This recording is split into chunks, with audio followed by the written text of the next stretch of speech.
എൻ്റെ വചനം കേട്ട് ചെയ്യുന്നവൻ പാറമേൽ വീട് പണിത ബുദ്ധിയുള്ള മനുഷ്യനോട് തുല്യനാകുന്നു. ദൈവവചനം കേട്ട് ചെയ്യുന്നവൻ ബുദ്ധിയുള്ള മനുഷ്യനാണ്. അവൻ തൻ്റെ ജീവിതത്തെ പണിയുകയാണ്. പാറമേൽ ഒരു മനുഷ്യൻ വീട് പണിയുന്നത് പോലെ അവൻ തൻ്റെ ജീവിതത്തെ കെട്ടുറപ്പോടെ പണിയുകയാണ്. ദൈവവചനം കേട്ട് ചെയ്യാത്തവരുണ്ട്. അവരും ഒരു വീട് പണിയുന്നുണ്ട്. അത് മണലിൻ്റെ മേലാണ്. ഇന്ന് ലോകം രണ്ട് വീടിൻ്റെയും അടിസ്ഥാനം കാണുന്നില്ല. പുറമേ വീടിൻ്റെ ഭംഗി എല്ലാവരും തന്നെ ആസ്വദിക്കുന്നുണ്ട്. എന്നാൽ വിശുദ്ധ വേദപുസ്തകം പറയുന്നു, വൻമഴ ചൊരിഞ്ഞു, നദികൾ പൊങ്ങി, കാറ്റ് അടിച്ചു, ആ വീട്ടിന്മേൽ അലച്ചു. അത് പാറമേൽ അടിസ്ഥാനമുള്ളതാകിയാൽ അത് വീണില്ല.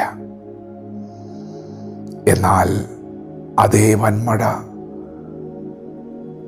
ആ മണലിന്മേൽ വീട് പണിത മനുഷ്യൻ്റെ ജീവിതത്തിലും വന്നു.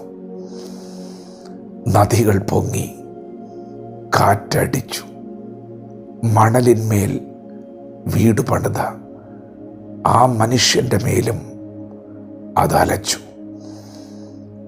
ആ വീട് വീണു എന്ന് മാത്രമല്ല, ആ വീടിൻ്റെ വീഴ്ച വലിയതായിരുന്നു. അതെ, അങ്ങനെ ഒന്നുണ്ട്.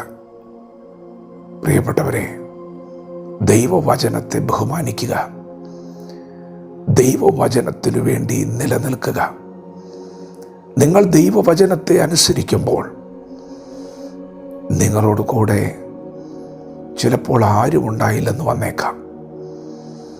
ബാബേൽ പ്രവാസത്തിൽ ദൈവത്തിൻ്റെ വചനത്തിനു വേണ്ടി നിലകൊണ്ട യഹൂദ ബാലന്മാർ നെബൂഖദ്നേസർ പടുത്തുയർത്തിയ ബിംബത്തെ നമസ്കരിക്കത്തില്ലെന്ന് പറഞ്ഞ് വചനത്തിനു വേണ്ടി നിൽക്കുമ്പോൾ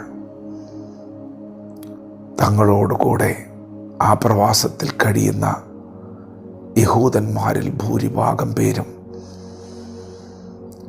അവിടെ ആ ബിംബത്തിനു മുമ്പിൽ കുമ്പിട്ടിട്ടുണ്ട്. എന്നാൽ ഈ യഹൂദ ബാലന്മാർ പറഞ്ഞു, ഞങ്ങളുടെ ദൈവം ഞങ്ങളെ വിടുവിക്കുന്നവനാണ്. അതെ, ദൈവം വിടുവിക്കും. അത് ഞങ്ങളുടെ പ്രതീക്ഷയാണ്. ദൈവം കൈവിടില്ല, ഉപേക്ഷിക്കില്ല, കൂടെയുണ്ട് എന്നുള്ള വചനങ്ങൾ ഞങ്ങൾക്കുണ്ട്. എന്നാൽ അടുത്തത് ഞങ്ങളുടെ നിലപാടാണ്. അവൻ വിടുവിച്ചാലും ഇല്ലെങ്കിലും ഞങ്ങൾ ഈ ബിംബത്തെ നമസ്കരിക്കത്തില്ല. പ്രിയപ്പെട്ടവരെ,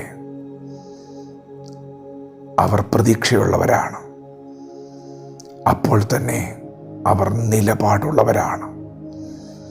ഇന്നു പകൽ നിങ്ങൾ വചനത്തിനു വേണ്ടി നിൽക്കുന്നുവെങ്കിൽ ഒരു പക്ഷേ ചില ശോധനകളിലൂടെ കടന്നു പോകേണ്ടി വന്നേക്കാം. എങ്കിലും അന്തിമ ജയം നിങ്ങൾക്ക് തന്നെയാണ്. മരണം കൊണ്ട് അവസാനിക്കുന്നതല്ല ജീവിതം.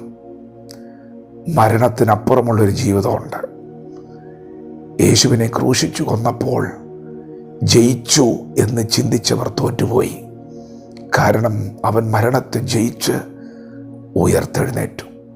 ഇന്നു പകൽ നീയും തോറ്റവനാണ്, തോറ്റുകൊണ്ടിരിക്കുന്നു, കഷ്ടത മാത്രമല്ലേ ഉള്ളൂ എന്നൊക്കെ പറഞ്ഞ് പരിഹസിക്കുന്നവരുടെ നടുവിൽ അവർ തിരുത്തി പറയത്തക്കവണ്ണം നീ മരണത്തെ ജയിച്ച് ഉയർത്തെഴുന്നേൽക്കും.